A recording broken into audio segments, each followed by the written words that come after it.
అన్నాజన్ pastor వందనాలండి. 6:10 వందనాలు వరకు వందనాలమ్మా. మీకు సమయం ఉంటుంది. సందేశాన్ని అందజేయవలసిందిగా ప్రేమపూర్వక ఆహ్వానము. దేవుని పరిశుద్ధ నామమునకు మహిమ కలుగును గాక.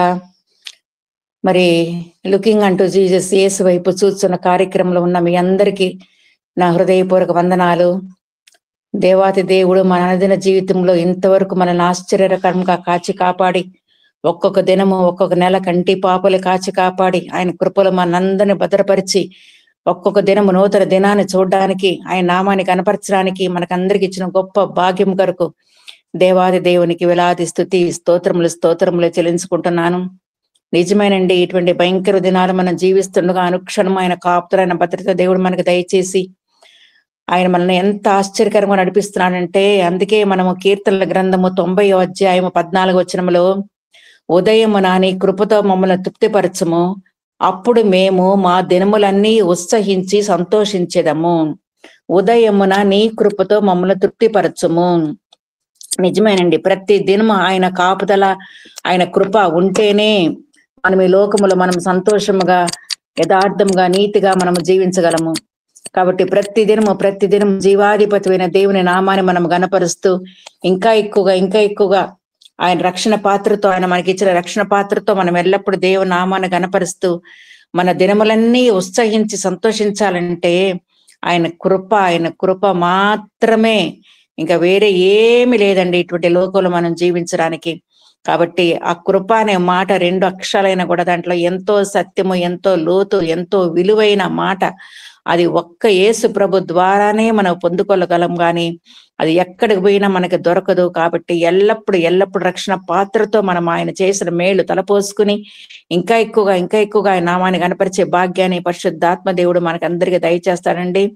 కాబట్టి ఉదయమున నీ కృపతో మమ్మల్ని తృప్తిపరచము, అప్పుడు నీ కృప ఉంటేనే ప్రభువా మేము మా దినములన్నీ ఉత్సహించి సంతోషించేదము.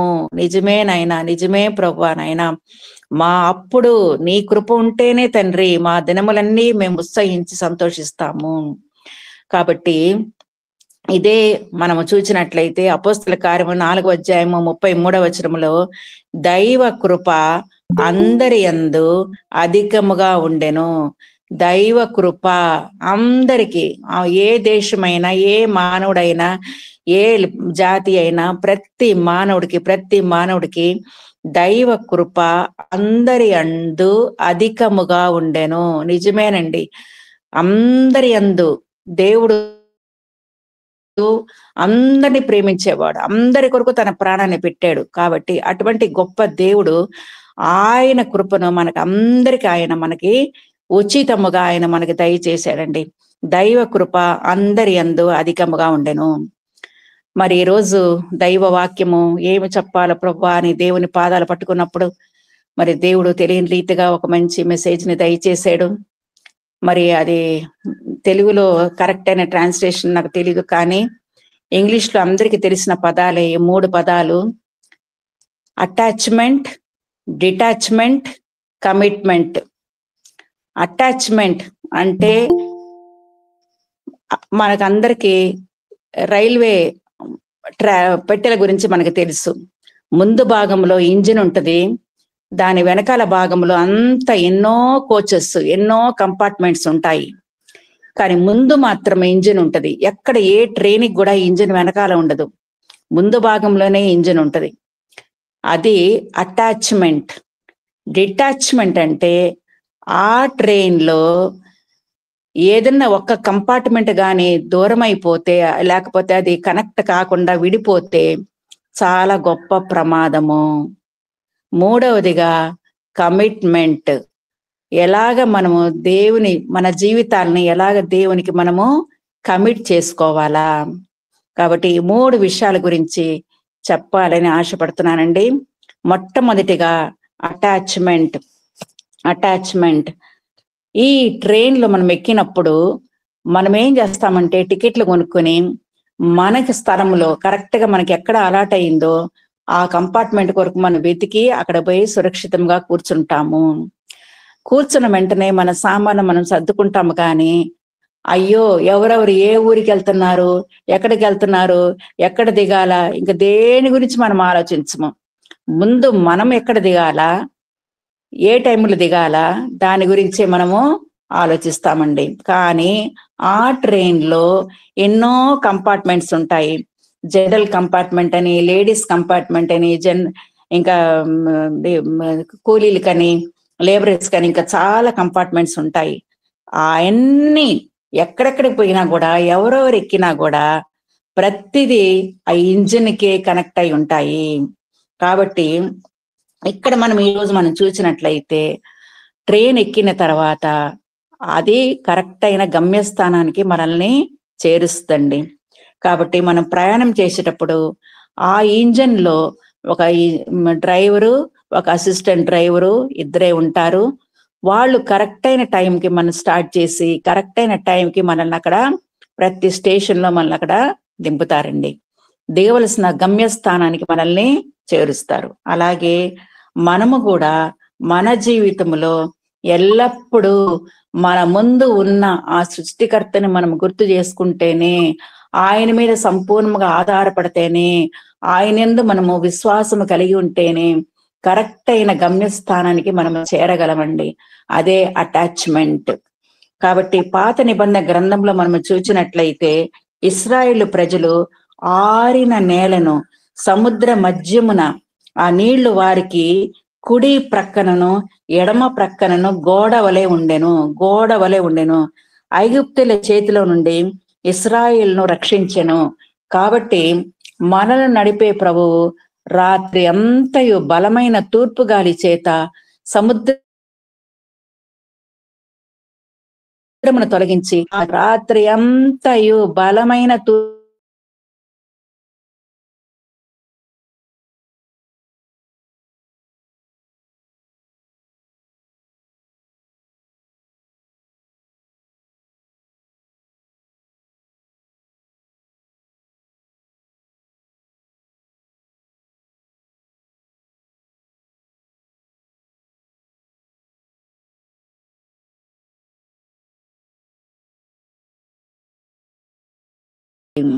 ఎవరండి? యెహోవా సేవకుడైన మోషే వాళ్ళ ఇంజిన్ డ్రైవర్లుగా ముందుండి నడిపించి చేసిన కార్యం అండి వాళ్ళది.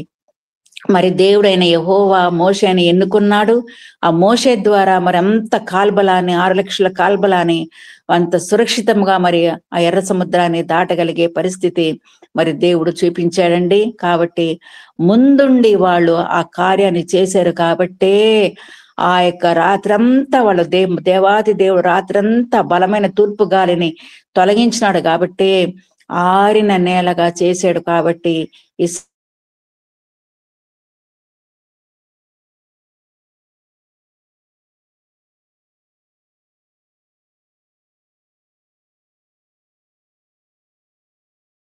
మోషే ఎంత ట్రైన్ లో ప్రయాణం చేసేటప్పుడు మన గమ్యస్థానం కరెక్ట్ అయిన స్టేషన్కి వచ్చిన తర్వాత, దేవా నీకు స్తోత్రం దేవా, ఎంత క్షేమకరంగా రాత్రంతా సుఖమైన ప్రయాణముగా దయచేసినావు ప్రభా, మా గమ్యస్థానానికి క్షేమంగా చేర్చినావు ప్రభా అని మనం ఎంతగానో దేవుని మనము స్తుతిస్తామండి. కాబట్టి మన ముందు ఆయనతో మనము అటాచ్మెంట్ కలిగి ఉంటేనే, ఆయనతో మనము సవాసము కలిగి ఉంటేనే గొప్ప కార్యాలు మనము మన జీవితంలో మనము చూడగలమండి. తర్వాత తన ప్రజలైన ఇశ్రాయేలును కానాను దేశం అంటే పాలు తేనెలు ప్రవహించు దేశంలోకి నడిపించి 31 మంది రాజులను జయించి వారి వారి స్వాస్థ్యములను వారు పొందుకున్నారండి. ఒక్కొక్క గోత్రము వాళ్ళ యొక్క శాశ్వాన్ని యెహోషువ ద్వారా వాళ్ళు పొందుకున్నారు. అలాగా మరి దేవుడు మోషేను యెహోషువను ఎన్నుకొని ఆ యొక్క ప్రజలు మరి ఆ మోషేని ఆ యెహోషువని ఎలాగైతే వెంబడించారో, ఎలాగైతే అటాచ్ కలిగి ఉన్నారో, వారు కరెక్ట్ అయిన స్థలానికి వెళ్ళగలిగారు, కరెక్ట్ అయిన ప్రదేశాన్ని వాళ్ళు చూడగలిగారు, కరెక్ట్ అయిన సముద్రాన్ని వాళ్ళు దాటగలిగారండి. కాబట్టి అటాచ్మెంట్ కలిగి ఉంటేనే ఈ లోకయాత్రలో మనం ఆ దేవాది దేవుని ఎల్లప్పుడూ ఆయన మీద ఆనుకుని ఉంటేనే, ఆయన మన ముందు పెట్టుకుని మన కార్యాలన్నీ ఆయన మీద పెట్టినప్పుడే, అప్పుడే మనం సురక్షితమైన ప్రయాణం లోకంలో మనం చేయగలమండి. అంతేకాకుండా ప్రతి దినం ఆయన తన కుమారుని ద్వారా ఇచ్చిన ఉచితమైన రక్షణను బట్టి మనం సంతోషిస్తూ ఆనందిస్తూ రక్షణ పాత్రతో ఎల్లప్పుడూ ఆయన నామాన్ని గణపరుస్తూ, దేవా ఎంత ఆశ్చర్యకరంగా ఒక్కొక్క దినం ఒక్కొక్క నెల ప్రభువా కంటి పాపలు మమ్మల్ని కాచి కాపాడే తండ్రి నాయన, లోకం వైపు చూడక నీ వైపు చూస్తూ నీ నామాన్ని గణపరిచే భాగ్యాన్ని మాకు దయచేసినావు తండ్రి నాయన. నీకు స్తోత్రములు దేవా అని మనం ప్రార్థించినట్లయితే, ఆయనతో మనం ఎల్లప్పుడూ అటాచ్మెంట్ కలిగి ఉంటేనే ఈ లోక యాత్రలో ఆయన మనకిచ్చిన సంతోషాన్ని సమాధాన్ని మనం పొందుకొని సురక్షితమైన ప్రయాణం చేయగలమండి. సురక్షితమైన జీవితము, సంతోషకరము సమాధానకరమైన జీవితాన్ని కూడా మనం జీవించే భాగ్యాన్ని దేవుడు మనకి దయచేస్తారండి. అందుకే 1 యోహాను రాసిన పత్రిక 1వ అధ్యాయము 3వ వచనంలో, మన సహవాసం అయితే తండ్రితో కూడాను ఆయన కుమారుడైన యేసుక్రీస్తుతో కూడాను ఉన్నది. కాబట్టి ఆయనతో సహవాసం కలిగినప్పుడే మనము ఏమేమి పొందుకుంటామంటే, నెంబర్ 1, 1 మంచి ఫలములు కలిగి జీవించగలము. 2వది ఆయన ప్రేమలో మనము నిలిచి ఉంటాము. 3వదిగా ఆయన మనల్ని దాసులని పిలవక స్నేహితులని పిలుస్తున్నాడు. 4వదిగా వాక్యము ద్వారా మనం పరిశుద్ధపరచబడుతున్నాము. 5వదిగా చివరిగా ఆయన నామమును గణపరిచే భాగ్యాన్ని దేవుడు మనల్ని తన శిష్యులుగా చేసుకొని నిరంతరము ఆయనతో సన్నిహిత సహవాసం కలిగే భాగ్యాన్ని దేవుడు మనకి దయచేస్తాడండి. కాబట్టి ఎల్లప్పుడూ మనం అటాచ్మెంట్ ఆయనతో కలిగి ఉంటేనే, ఆయన్ని మన ముందు పెట్టుకుంటేనే, ఆయన్ని మనము నాకు నాయకుడుగా మనకు ఒక అధిపతిగా మనం చేసుకుంటేనే అప్పుడే మంచి ఫలములు కలిగి ఆయనతో సహవాసం చేసి ఆయన శిష్యులుగా మనము తీర్చబడతామండి. ఎంత గొప్ప ఆధిక్యత ఆయన మనకు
దేవునితో అంత అటాచ్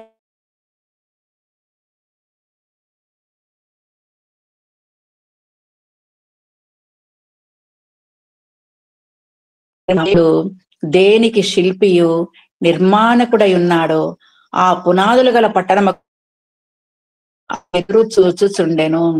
అంత గొప్ప ధనవంతుడే, ఎంతో సుఖం అనుభవించగలడు. దేవుడు సమస్తాన్ని దయచేశాడు, దేవుణ్ణి స్నేహముగా చేసుకున్నాడు. కానీ ఆయన అన్ని విడిచిపెట్టి దేవుడు దేనికి శిల్పియు నిర్మాణకుడై ఉన్నాడు, పునాదులు గల ఆ పట్టణము కొరకు అబ్రహాము ఎదురు చూచుచుండెను. అంటే ఆ పునాదులు గల పట్టణములో మన సృష్టికర్త ఉన్నాడు, మనల్ని నడిపించే దేవుడు ఉన్నాడు, మనల్ని నిరంతరము మనల్ని ఆదరించే దేవుడు ఉన్నాడు, సదాకాలం మనల్ని నడిపించే దేవుడు ఉన్నాడు అని ఆ పట్టణము కొరకు, ఆయన నివసించే పట్టణము కొరకు ఆయన ఎదురు చూచుచుండెను. ఈ లోకములో దేవుడు మనకి ఇండ్లు ఇచ్చాడు, బిడ్డల్ని ఇచ్చాడు, కుటుంబాలు ఇచ్చాడు, ఉద్యోగాలు ఇచ్చాడు, అన్ని ఇచ్చాడు. కానీ దాని వైపు చూడకుండా మన గురి కూడా ఆ పునాదులు గల పట్టణం వైపు అప్పుడే మనము ఎల్లప్పుడూ ఆయనతో అటాచ్మెంట్ కలిగి ఆయనతో గొప్ప సహవాసము చేసి ఆయన స్నేహితులుగా తీర్చబడి మంచి ఫలములు కలిగి అన్ని పరిస్థితుల్లో ఆయన నామాన్ని కనపరిచే భాగ్యాన్ని దేవుడు మనకి దయచేస్తారండి. కాబట్టి మన సహవాసము ఆయనతో కలిగి ఉంటేనే, అప్పుడే అటాచ్మెంట్ ఆయనతో మనము కలిగి ఉంటేనే మంచి ఫలములు మనము కలిగి మన పరిశుద్ధాత్మ దేవుని, మన ప్రభువుని, మన సృష్టికర్తని ఎల్లప్పుడూ మనము సంతోషపరచగలమండి. ఇది మొట్టమొదటిది అటాచ్మెంట్. రెండవదిగా డిటాచ్మెంట్ అంటే ఈ ట్రైన్ లో మరి ఇంజన్ కి ఏ ఒక్క కంపార్ట్మెంట్ అయినా దూరం అయిపోతే చాలా గొప్ప ప్రమాదము, చాలా గొప్ప స్థితిలో అది ఎదుర్కొంటది. కాబట్టి ప్రతి కంపార్ట్మెంట్, ప్రతి బోగి ఆ ఇంజన్ కి కనెక్ట్ అయి ఉండాలా. ఏది ఒక్కటి విడిపోయినా కూడా భయంకరమైన ప్రమాదంలోనికి అది దారి తీస్తుందండి. కాబట్టి మనము కూడా మన సహవాసము ఆయనతో చేయకుండా లోకం వైపు చూచినట్లయితే తప్పకుండా చాలా విపరీతమైన భయంకరమైన గురికి మనం ఎదుర్కొంటామండి. అందుకే యాకోబు రాసిన పత్రిక 4వ అధ్యాయము 4వ వచనము మనం చూస్తున్నాము. ఎవడు ఈ లోకముతో స్నేహము చేయగోరునో వాడు దేవునికి శత్రువగును, దేవునికి శత్రువగును. దేవునికి శత్రువగుతాయి మనము భయంకరమైన పరిస్థితి అనుభవిస్తామండి. బైబిల్ గ్రంథంలో కూడా దేవునికి దూరం అయిపోయి చాలా మంది భయంకరమైన పరిస్థితులు అనుభవించినట్లు మనము లేఖనములో మనము చూస్తున్నామండి. కాబట్టి ఎవడు ఈ లోకముతో స్నేహము చేయగోరునో వాడు దేవునికి శత్రువగును. కాబట్టి మనము చేయవలసిన కార్యం ఏంటంటే ఇదే యాకోబు పత్రిక 4వ అధ్యాయంలో ఉంటది. అపవాదిని ఎదిరించుడి, అప్పుడు వాడు మీ యొద్ద నుండి పారిపోవు.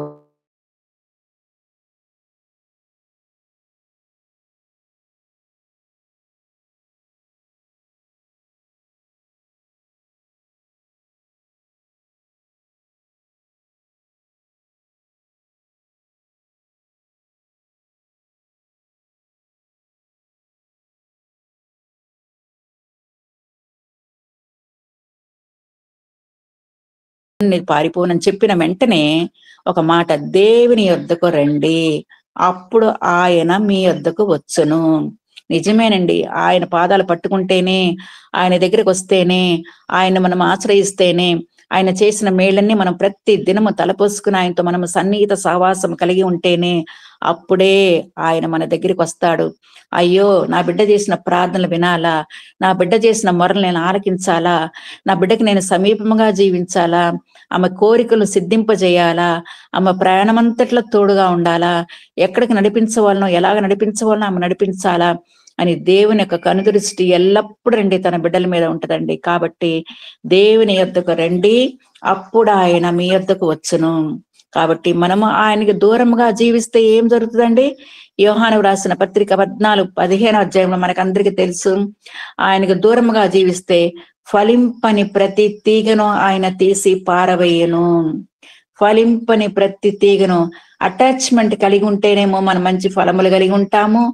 డిటాచ్మెంట్ కలిగి ఉంటే ఆయన ఫలింపని ప్రతి తీగను ఆయన తీసి పారవేయను. కాబట్టి నా యందు నిలిచి ఉంటేనే గాని మీరు ఫలింపరు. నా యందు నిలిచి ఉంటేనే గాని అప్పుడే మనము ఫలిస్తామండి. కాబట్టి నిలిచి ఉంటే గాని మీరు బహుగా ఫలిస్తారు. అప్పుడే నా తండ్రి మహిమపరచబడతాడు. యేసు ప్రభుని శిష్యులుగా మనము తీర్చబడతాము. తర్వాత మనల్ని స్నేహితులని ఆయన పిలుస్తాడండి. అవునండి, అప్పుడేనండి మనం ఆయనకి ఫ్రెండ్స్ గా తీర్చబడతాము. ఎప్పుడైతే ఆయనకి సన్నిహిత సంబంధం కలిగి ఉంటామో. కానీ డిటాచ్మెంట్, ఆయనకి దూరంగా మనము వచ్చినట్లయితే ఫలింపని ప్రతి తీగను ఆయన తీసి పారవేయను. కాబట్టి మనము ఆయనలో నిలిచి ఉంటేనే బహుగా ఫలిస్తాము, బహుగా మంచి ఫలములు కలిగి జీవిస్తామండి. ఆయన ఏ టైం వచ్చినా కూడా మనలో మంచి ఫలములు చూచి ఆయన సంతోషపడతాడండి. అంత గొప్ప దేవుని మనం కలిగి ఉన్నాము కాబట్టి ఎల్లప్పుడూ మనం ఆయనతో అటాచ్మెంట్ కలిగి ఉండాలి. కాబట్టి డిటాచ్మెంట్ ఆయనకి దూరం అయిపోతే భయంకరమైన పరిస్థితులు మనము ఈ లోకంలో మనం ఎదుర్కొంటామండి. కాబట్టి బైబిల్ గ్రంథంలో కూడా చాలా మంది ఆయనకి డిటాచ్మెంట్ దూరం అయిపోయి ఎన్నో భయంకరమైన పరిస్థితులు ఎదుర్కొన్నారండి. మనకందరికీ తెలుసు యోనా గారి గురించి. యోనా గొడుగుడు ప్రవక్తనే ఆయన. ఆ ప్రవక్త అంటే దేవుడు చెప్పిన మాటలు వినాలా, దేవునికి లోబడి జీవించాలా. కానీ దేవుడు ఒక పని చెప్పినప్పుడు దాన్ని వ్యతిరేకించి వాళ్ళ సొంత జ్ఞానం ఉపయోగించుకుని పోయినప్పుడు వాళ్ళు ఏ పరిస్థితి వాళ్ళు ఎదుర్కొంటారో మనకు తెలుసండి. కాబట్టి యోనా యెహోవా సన్నిధికి దూరమై బైబిల్ గ్రంథంలో మనం మొదటి అధ్యాయంలో మనం చూస్తున్నామండి. దేవుని సన్నిధికి దూరమై, కాబట్టి దేవుని సన్నిధి నుంచి దూరం అయిపోతే భయంకరమైన పరిస్థితులు మనం ఎదుర్కొంటామండి. మత్స్యం యొక్క కడుపులో పడి పాతాళ గర్భములో నుండి కేకలు వేయగా, ఎంత భయంకరమైన పరిస్థితి అండి. దేవుని సన్నిధి నుంచి దూరం అయిపోతే పాతాళ గర్భము, మహారోదన, తర్వాత భయంకరమైన కేకలు మనము వేస్తామండి. దేవునికి దూరం అయిపోతే, ఆయన సన్నిధి నుంచి దూరం అయిపోతే భయంకరమైన పరిస్థితులు మనము ఎదుర్కొంటామండి. అందుకే ఇదే యోనా గ్రంథము 2వ అధ్యాయము 9వ వచనములు మనం చూసినట్లయితే, అటువంటి ఉపద్రములు అటువంటి మహారోదనలో దేవుని సన్నిధికి దూరం అయిపోయి చేప కడుపులో నుంచి ప్రార్థన చేసినప్పుడు ఒక శ్రేష్టమైన మాట యోనా 2వ అధ్యాయము 9వ వచనములో, యెహోవా యొద్దనే రక్షణ దొరకును అని ప్రార్థించెను. యెహోవా యొద్దనే రక్షణ. ఎప్పుడైతే చేప కడుపులో నుండి ఆ మాట చెప్పాడో వెంటనే దేవుడు చేపకి ఆజ్ఞ ఇచ్చి యోనాని మరి ఆ చేప నేల మీద కక్కి వేసును అని మనము అక్కడ చూస్తున్నామండి. ఎంత ఆశ్చర్యకరమండి. దేవుని సన్నిధికి దూరం అయిపోతేనే మహా ఉపద్రవములో నుంచి, పాతాళ గర్భములో నుంచి కేకలు వేయవలసిన పని వస్తుందండి. కాబట్టి ఎప్పుడైతే దేవునికి డిటాచ్మెంట్ అవుతామో చాలా కష్టమైన పరిస్థితులు ఎదుర్కొంటామండి. ఎప్పుడైతే దేవునికి అటాచ్మెంట్ కలిగి యెహోవా యొద్దనే మనకు రక్షణ దొరుకునని మనము తీర్మానించుకుని ఆయన పాదాలు మనం పట్టుకొని ఆయనతో మనం సహవాసము చేస్తామో అప్పుడే దేవుడు మన ప్రార్థనలు విని తప్పకుండా తన బిడ్డలకి గొప్ప రక్షణ భాగ్యాన్ని దయచేసి గొప్ప కార్యాలు వారి జీవితంలో ఆయన చేయాలని ఆశపడుతున్నారండి. కాబట్టి దేవునికి డిటాచ్మెంట్, దేవునికి దూరం అయిపోతే చాలా భయంకరమైన పరిస్థితులు మానవుడు ఎన్నుకుంటాడండి. అలాగే బైబిల్ గ్రంథంలో కూడా చాలా మందిని మనం చూస్తున్నాము. దేవునికి దూరం అయిపోయినప్పుడు వాళ్ళు ఎటువంటి స్థితులు వాళ్ళు అనుభవించారు, ఎటువంటి భయంకరమైన పరిస్థితులు వారు గురి అయిపోయినారు అని లేఖనంలో చాలా మనం చూస్తున్నామండి. అటువంటిది కాకుండా దేవుని దగ్గరికి వస్తేనే అప్పుడు మనము ఆయన కూడా మన దగ్గరికి వస్తాడు, మనతో సహవాసము చేస్తాడు, ఎల్లప్పుడూ తన శిష్యులుగా మనల్ని ఎన్నుకుంటాడు, ఎల్లప్పుడూ తన మంచి ఫలములు కలిగి మనం జీవించే భాగ్యాన్ని కూడా దేవుడు మనకి దయచేస్తాడండి. కాబట్టి అటాచ్మెంట్ మనం చూసినాము, రెండవదిగా డిటాచ్మెంట్ మనం చూసినాము, మూడవదిగా కమిట్మెంట్. ఏంటి ఆ కమిట్మెంట్?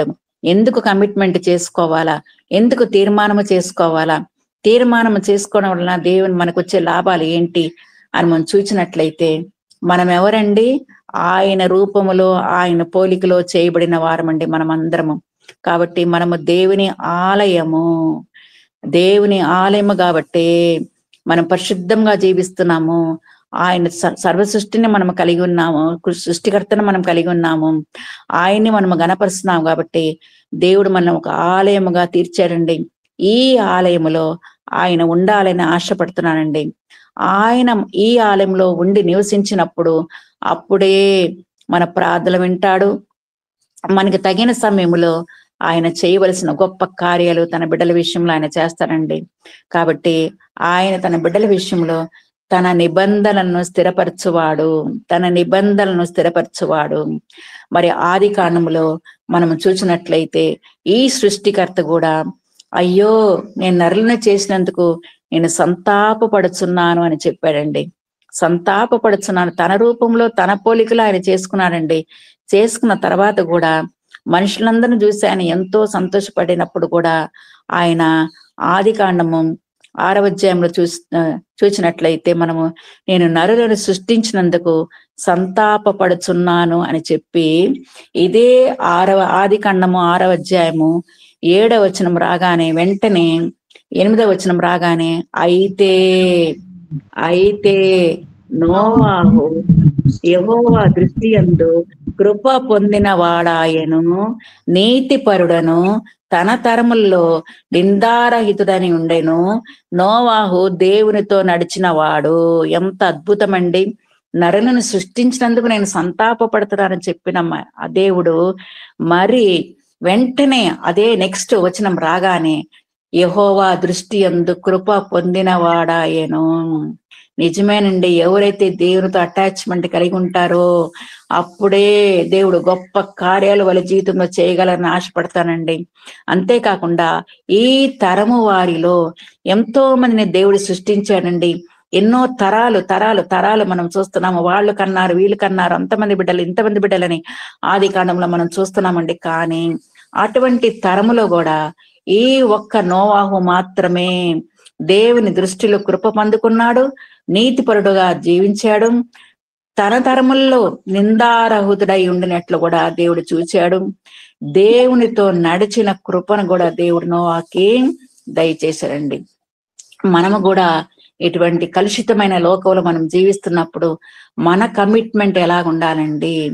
మన కమిట్మెంట్ ఎల్లప్పుడూ ఆయనతో సహవాసం చేస్తూ దేవాది దేవుడు మనల్ని చూచినప్పుడు ఈ తరము వారిలో ఈ లోకములో అమ్మా ఎంతో మందిని సృష్టించినాను, ఎన్నో రాష్ట్రాలు, ఎన్నో ఖండాలు, ఎన్నో దేశాలు ఉన్నాయి, ఎంతో మంది మనుషులు ఉన్నారు, కానీ ఈ తరములో ఈ లోకములో నిన్ను మాత్రమే నేను చూడగలుగుతున్నాను, నా దృష్టిలో నువ్వు యథార్థవంతురాలుగా నీతిమంతురాలుగా తీర్చబడుతున్నావు అని చెప్పే భాగ్యాన్ని కూడా దేవుడు మనకి తప్పకుండా దయచేస్తారండి. ఎప్పుడంటే ఆయనతో మనము నడిచినప్పుడే. నోవాహు దేవునితో కూడా నడిచిన వాడు అని లేఖనములో మనము చూస్తున్నామండి. కాబట్టి నిందారహితముగా జీవించే భాగ్యాన్ని, దేవుని దగ్గర నుంచి కృప పొందుకునే భాగ్యాన్ని, నీతిమంతులుగా జీవించే భాగ్యాన్ని దేవుడు తప్పకుండా నెరవేరుస్తారండి. ఎప్పుడండి? అయితే ఇదే ఆది కాండము 6వ అధ్యాయము 18వ వచనంలో, అయితే నీతో నా నిబంధన స్థిరపరచుదును. ఇదేనండి కమిట్మెంట్, నిబంధన. దేవునికి మనకి ఒక నిబంధన ఉంటేనే అప్పుడే మనము భయముతో వణకుతో ఆయన ఇచ్చిన రక్షణను అంతము వరకు మనము కొనసాగించగలమండి. ఆయన కట్టడలను, ఆయన ఆజ్ఞలను కూడా మనము గైకొని దేవుని దృష్టికి అంగీకారంగా జీవించే భాగ్యాన్ని కూడా దేవుడు తప్పకుండా మనకు దయచేస్తారండి. కాబట్టి మనము ఆయన ఆజ్ఞలను అనుసరించి క్షేమాభివృద్ధిని కలుగు చేసుకుని ఒకరి భారమును ఒకరు భరించుకొని స్వస్థ బుద్ధి కలిగి ఆయన పాదములు ఆశ్రయించి పరిశుద్ధాత్మ దేవుని మనం అన్ని పరిస్థితుల్లో మనం సంతోషపరచాలండి. ఎప్పుడైతే మనము లోక స్నేహం నుంచి దూరం అయిపోతామో అప్పుడే దేవునితో మనం కమిట్మెంట్ చేయగలమండి. దేవునితో సహవాసము చేసి ఒక నిబంధనను స్థిరపరచుకునే భాగ్యాన్ని దేవుడు కూడా మనకి దయచేస్తారండి. కాబట్టి మనము చేయవలసినది, దేవా అన్ని పరిస్థితుల్లో నీతో మేము ఎల్లప్పుడూ అటాచ్మెంట్ కలిగి జీవించే భాగ్యాన్ని నీ కృపను మాకు దయచేయి ప్రభువా. మా గురి నీవే ప్రభువానైనా. ఏది మేము ఎదురు చూడకుండా నీవు చేసిన కార్యాలు బట్టి మాకు వాళ్ళకి సహాయం చేస్తే మాకు ఆ రివార్డ్ వస్తుంది, వాళ్ళు మమ్మల్ని మెచ్చుకుంటారు, వాళ్ళు మమ్మల్ని గణపరుస్తారని కాకుండా ఏ రివార్డ్ మేము ఎవరి దగ్గర మేము ఎదురు చూడకుండా తండ్రి నాయన నీవు మా కొరకు సిద్ధపరిచిన బహుమానాన్ని మేము పొందుకునే భాగ్యాన్ని మాకు దయచేయి ప్రభువా మనం ప్రార్థించినట్లయితే అప్పుడే గొప్ప కమిట్మెంట్ మనం దేవునితో చేసుకుని ఆయన నామాన్ని గణపరిచే భాగ్యాన్ని కూడా దేవుడు మనకి దయచేస్తారండి. ఎందుకంటే ఎప్పుడైతే మనం కమిట్మెంట్ చేసుకుంటున్నామో దేవుని బిడ్డలుగా తీర్చబడుతున్నాము. దేవునికి ఒక ఆలయముగా దేవుడు మనల్ని ఏర్పరచుకున్నాడు. ఈ ఆలయములో ఆయన నివసించాలని కూడా ఆయన ఆశపడుతున్నాడండి. కాబట్టి దేవా ఎట్టి పరిస్థితుల్లో కూడా ప్రభా నీకు దూరము కాకుండా తండ్రి నాయన నీ చిత్తము నెరవేర్చే వారిగా మమ్మల్ని సిద్ధపరచు ప్రభా. మన ప్రార్థన ప్రతి నిమిషం తన నిబంధనలను, తన వాగ్దానాలను మన జీవితంలో ఆయన నెరవేరుస్తాడండి. అంతేకాకుండా మన జీవితంలో నిబంధనలన్నీ దేవా నీవే నాయన స్థిరపరచు దేవుడు ప్రభా. కాబట్టి మేము జీవించినంత కాలము తండ్రి నాయన నీ నామం కొరకు గొప్ప సాక్షులుగా భూ దిగంతముల వరకు మేము సాక్షులుగా తండ్రి నాయన మేము ఎక్కడున్నా ఏ పరిస్థితుల్లో ఉన్నా కూడా తండ్రి మేము మా స్థలాన్ని మా ఊరు వదిలిపెట్టి మేము ఎక్కడికి వెళ్ళినా కూడా తండ్రి మేము మా బిడ్డల బిడ్డలు తరతరముల వరకు తండ్రి నాయన నీ ఘనమైన నామాన్ని గణపరిచే భాగ్యాన్ని మా బిడ్డలకు దయచేయి ప్రభా. మనం ప్రార్థించినట్లయితే దేవుడు తప్పకుండా మనతో ఉంటాడు, మన నడిపిస్తాడు. ప్రతి విధమైన కీడు నుంచి మనల్ని దూరపరిచి మేలైన దానిని పరీక్షించి చేయగలిగే కృపను కూడా దేవుడు మనకి దయచేస్తాడండి. కాబట్టి దేవా, మేమెల్లప్పుడు ప్రభా నీతో అటాచ్మెంట్ కలిగి జీవించే భాగ్యాన్ని మాకు దయచి తండ్రి. ఎట్టి పరిస్థితుల్లో కూడా ప్రభా నీకు దూరం కాకుండా, నీకు డిటాచ్మెంట్ కాకుండా తండ్రి, ఎల్లప్పుడూ ప్రభా కమిట్మెంట్ తో ప్రభానైనా నీ నిబంధనలు తండ్రి నాయన మా జీవితంలో నెరవేర్చే భాగ్యాన్ని మాకు దయచేయి ప్రభా అని మనం ప్రార్థించినట్లయితే. ఎందుకంటే అటాచ్మెంట్ కలిగి ఉన్నప్పుడే ఆశ్చర్యమైన తన వెలుగులోని కానీ మనల్ని నడిపిస్తాడు. మంచి ఆత్మఫలములు కలిగి మనం జీవించే భాగ్యాన్ని దేవుడు మనకి దయచేస్తాడు. అంతేకాకుండా పైనున్న వాటిని వెతికే భాగ్యాన్ని కూడా దేవుడు మనకి దయచేస్తాడు. దేవునికి ఇష్టలుగా జీవించే భాగ్యాన్ని కూడా మనకి దేవుడు మనకి దయచేస్తాడండి. ఎంత గొప్ప ఆశీర్వాదములండి.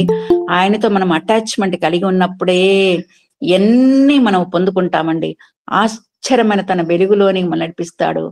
వెలుగు సంబంధాలుగా మనం జీవించే భాగ్యాన్ని దేవుడు మనకి దయచేస్తాడు. మంచి ఆత్మ ఫలములు కలిగి జీవించే భాగ్యాన్ని కూడా దేవుడు మనకి దయచేస్తారండి. ఎల్లప్పుడు పైనున్న వాటిని వెతికినప్పుడే దేవుడు దేనికి శిల్పియు నిర్మాణకుడై ఉన్నాడో ఆ పునాదులు గల పట్టణం కొరకు మనం ఎదురు చూచినప్పుడే గొప్ప గొప్ప అటాచ్మెంట్ ఆయనతో మనం కలిగి ఉంటాము. దేవునికి ఇష్టలుగా జీవించే భాగ్యాన్ని కూడా దేవుడు మనకి దయచేస్తారండి. ఎప్పుడైతే ఆయనకి డిటాచ్మెంట్, ఆయనకి దూరంగా మనం జీవిస్తామో ఆయన ఉగ్రతకు మనం గురి అయిపోతామండి. కాబట్టి ఫలించకపోతే, ఆయనకి దూరంగా జీవిస్తే, దేవుడు మనల్ని ఫలించకపోతే ఆయన తీసి పారవేస్తాడు. ఆయనకి దూరం అయిపోతే అపవాది వచ్చి మనల్ని నివాసము చేస్తాడు. కాబట్టి మన ఆలయము, మన శరీరం ఈ ఆలయములో మన ప్రభువు నివసించాలని మనము అటాచ్మెంట్ కలిగి ఉండాలా. ఎప్పుడైతే ఆయన్ని దూరపరుస్తామో తప్పకుండా అపవాది వచ్చి మనల్లో నివసిస్తాడండి. దేవుడికి మనం అప్పుడు గురి అయిపోతాము. కాబట్టి ఇట్టి పరిస్థితులు కూడా మనము దేవునికి డిటాచ్మెంట్ కాకుండా మనం చూసుకోవాలండి. మూడవదిగా మన కమిట్మెంట్ ఎలా ఉండాలంటే, దేవా నీలో ఉంటేనే తండ్రి, ఎందుకంటే మేము నీ ఆలయము తండ్రి నాయన, ఈ యొక్క ఆలయంలో నువ్వు రా ప్రభువా, నువ్వు నివసించు తండ్రి, నువ్వు ఉంటేనే తండ్రి నాయన మాకు సంతోషము సమాధానము తండ్రి. లోకములు ఎన్నో ఉన్నాయి తండ్రి నాయన పొందుకోవాల్సింది, కానీ ఆ సమాధానము ఆ సంతోషం మాకు వద్దు ప్రభా. అదంతా టెంపరీ ప్రభా, శాశ్వత తండ్రి నాయన. నీవిచ్చే సంతోషము శాశ్వతము తండ్రి నాయన. కాబట్టి నీ సంతోషము నీ సమాధానం మాకు దయచేయి ప్రభా నాయన. నీలా మేము ఉంటేనే తండ్రి నాయన, నీ వాక్యం మేము బలపడితేనే ప్రభా, నీ చిత్తం మేము నెరవేరుస్తేనే తండ్రి ఈ లోకం మేము సురక్షితంగా ప్రయాణం చేయగలము తండ్రి నాయన. ఎలాగైతే తండ్రి నాయన నీతో మేము అటాచ్మెంట్ కలిగి ఉంటామో అప్పుడే తండ్రి సురక్షితమైన ప్రయాణము ఒక్కొక్క దినము ఒక్కొక్క నెల ప్రభా నాయన నువ్వు నడిపిస్తావు తండ్రి నాయన. అది 12 నెలలు 10 నెలలు ఎన్ని నెలలైనా ప్రభానైనా నీవు ముందుంటే తండ్రి నాయన, నువ్వు మాకు ఒక నాయకుడుగా ఉంటే ప్రభానైనా సురక్షితమైన ప్రయాణం మేము చేయగలము తండ్రి. సరి అయిన గమ్యస్థానాన్ని కూడా మేము చేరగలము తండ్రి నాయన. అంత గొప్ప దేవుని మేము కలిగి ఉన్నాము. కాబట్టి మేము ఎల్లప్పుడూ తండ్రి మా జీవితంలో ప్రభా నీతో మేము ఒక కమిట్మెంట్ చేసుకుని తండ్రి నాయన, నీ యొక్క నిబంధనలు తండ్రి మేము స్థిరపరచుకొని జీవించే భాగ్యాన్ని మాకు దయచేయి ప్రభా అని మనం ప్రార్థించినప్పుడు తప్పకుండా మన ప్రభు అటువంటి గొప్ప కృపను మనకు దయచేసి సదాకాలము తన కృపాక్షేమములు, తన కాపుదల, తన భద్రత, తన నమ్ముకున్న బిడ్డలకి ఎవరైతే ఆయనతో అటాచ్మెంట్ కలిగి ఉంటారో, ఎవరైతే ఆయనతో కమిట్మెంట్ చేసుకుంటారో తప్పకుండా గొప్ప ఆశీర్వాదములు దేవుడు మనకి దయచేస్తారండి. అటువంటి గొప్ప భాగ్యాన్ని దేవుడు మనకి దయచేసి మనందరిని తన కృపలో భద్రపరిచి దీవించి ఆశీర్వదించును గాక. ఆమేన్. ఒక చిన్న పాట పాడతానండి. ఆశీర్వదించుము దేవా, ఆదరణ నీవే ప్రభువా. ఆశీర్వదించుము దేవా, ఆదరణ నీవే ప్రభువా. అనుదినము నీ కృపయే చాలు, అనుక్షణము నీకే మా స్తుతులు. అనుదినము నీ కృపయే చాలు, అనుక్షణము నీకే మా స్తుతులు. ఆశీర్వదించుము దేవా, ఆదరణ నీవే ప్రభువా. నీ యందు భయభక్తులు గలవారి ఎడలా దయచూపుచున్నావు తరతరముల వరకు. నీయందు భయభక్తులు గలవారి పిల్లలు నీరు కట్టు తోటవలే బహుగా ఫలింతురు. ఆశీర్వదించుము దేవా, ఆదరణ నీవే ప్రభువా. తొట్టిల్ల నీయవు మా పాదములను, తోడై నీడై త్రోవకు వెలుగై కాపాడుచున్నావు కనుపాపవలెను. కడవరకు విడువకము నడిపించెదవు దేవా, ఆశీర్వదించుము దేవా, ఆదరణ నీవే ప్రభువా. ఆపత్కాలములలో సహాయకుడు నీవు, అందరినీ ప్రేమించే యేసునాథుడవు. ఆశ్రయ దుర్గము నీవే, ఐశ్వర్యము నీవే, ఘనతయు నీవే, ఆశీర్వదించుము దేవా, ఆదరణ నీవే ప్రభువా. అనుదినము నీ కృపయే చాలు, అనుక్షణము నీకే మా స్తుతులు. ఆశీర్వదించుము దేవా, ఆదరణ నీవే ప్రభువా. హల్లెలూయా, హల్లెలూయా, ఆమేన్, ఆమేన్. ఆమేన్, ఆమేన్. Attachment, detachment and commitment. దేవునికి ఎప్పుడైతే అనుసంధానం అవుతామో దేవుడు కంటికి రెప్పల కనుపాపల కాపాడుకుంటాం, గమ్యాన్ని చేరుస్తాడు. దేవునికి విడిపోయి లోకముతో స్నేహము చేస్తాము, దేవుడు విడిచిపెడతాడు. ఆరని నరకాగ్నికి గురైపోతాము. అక్కడ అగ్ని ఆరదు, పురుగు చావదు, ప్రాణము పోదు, నిత్యము మండుచూ ఉంటుంది. అయితే బుద్ధి తెచ్చుకొని మరలా కమిట్మెంట్ చేసుకుంటాము, హక్కున చేర్చుకుంటాడు. దయగల దేవుడు చాలా శ్రేష్టం. చాలా సంగతులతో వాక్యమును వివరించిన అన్నాజనమ్మ గారికి కృతజ్ఞతలండి. వందనాలు, వందనాలు పాస్టర్ గారు. వందనాలండి. God bless you. Thank you అండి. అయితే మంచిగా చెప్పారమ్మా, బాగుంది. Attachment, detachment, commitment, very nice. వందనాలు, వందనాలు, వందనాలమ్మా. థ్యాంక్ యూ అమ్మా. God bless you. Thank you, thank you అమ్మా. చాలా శ్రేష్టమైన వాక్యము. గాడ్ బ్లెస్ యూ అమ్మా. వందనాలండి. అయితే ఈరోజు 12వ రోజు మనము బ్రేక్ఫాస్ట్ మానేస్తున్నాము, లేదా మధ్యాహ్న భోజనం మానేస్తున్నాము, లేదా రాత్రి కాలము స్నాక్స్, ఈవినింగ్ స్నాక్స్, భోజనము ఏదో ఒక పూట ఉపవాసముతో ప్రభు పాదములు పట్టుకొని బ్రతిమాడుకుంటున్నాము. 12 రాష్ట్రాలలో సౌత్ ఇండియా కూడా చేరిపోయింది. కర్ణాటకలో చట్టాలు కఠినంగా అమలవుతున్నాయి. అప్రకటిత చట్టాలు కూడా తెలంగాణ రాష్ట్రంలో జరుగుతున్నాయి. కఠినమైనటువంటి పరిస్థితులే ఉన్నాయి. సుప్రీంకోర్టులో హియరింగ్ వచ్చింది. 18 సంవత్సరాలు నిండిన ఏ వ్యక్తి అయినా తన కోరుకున్న మతము అవలంబించ వీలున్నది. అవలంబించడం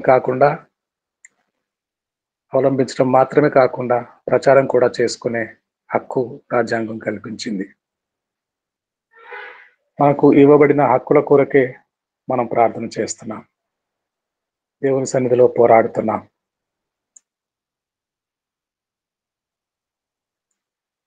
ఏ విధంగా గత కాలమందు మనం కూడా చూసాం.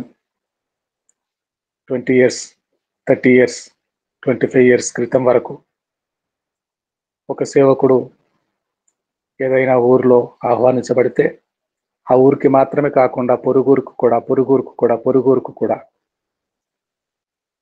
15 రోజులు, నెల రోజులు, 20 రోజులు, 25 రోజులు తన ఇంటికి చేరుకునేవాడు. స్వార్థ ప్రకటించి, ప్రార్థనలు చేసి, ఆరాధనలు జరిపించి క్షేమముగా తన ఇంటికి వచ్చేవాడు. ఇప్పుడు ఉదయం బయలుదేరిన సేవకుడు సాయంకాలంకు రావట్లేదు. చెరసాలల పాలైపోతున్నారు, హత్యలకు గురవుతున్నారు. చాలా కఠినమైనటువంటి పరిస్థితులే ఉన్నాయి. రండి, మనం కూడా ఈ 12వ రోజున వీలున్నవారు ఉపవసించి ఒక పూటైన భోజనము మానుకొని త్యాగము చేసి త్యాగ సహితమైన ప్రేమ చూపిద్దాం. మన మధ్యలో ఉన్న జాన్సన్ గారు ఒక మాట ప్రార్థన చేస్తారు. తర్వాత పరలోక ప్రార్థన చెప్పుకొని తెలుగు సభ ముగించుకుందాము ఆశీర్వాదంతో. జాన్సన్ గారు పరిశుద్ధులనైనా నా యేసయ్య, నైనా నీకే స్తుతులైన నీకే స్తోత్రం ప్రభువా, నీకు వందనాలయ్యా. గొప్ప దేవుడా, మహాదేవుడా, సర్వోన్నతుడా, సర్వాధికారి నీకే వేలాది వందనాలు.